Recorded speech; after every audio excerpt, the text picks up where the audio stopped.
Objednal som si nejaké drobnosti z tempu.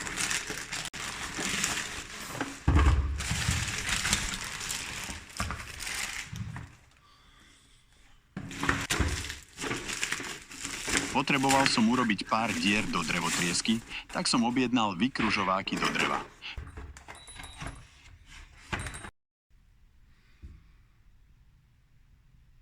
Prihodil som k tomu aj jeden LED pásik na podsvietenie stropu.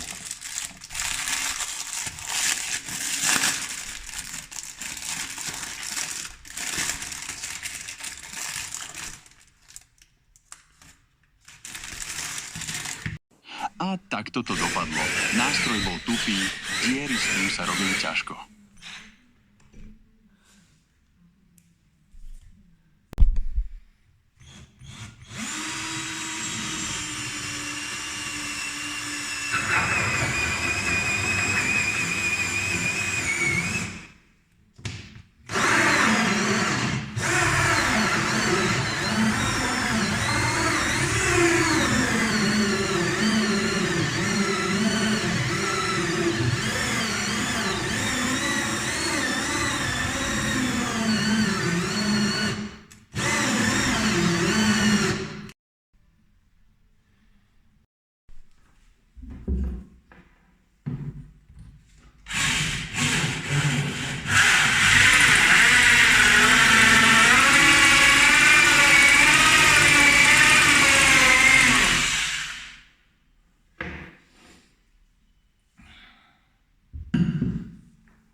Dva kusy som úplne zničil.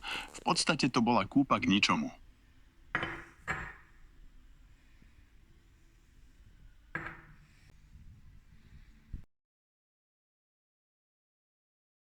RGB LED pás bol tiež tak trochu iný. Čakal som, že každá ledka bude meniť farbu podľa ovládania.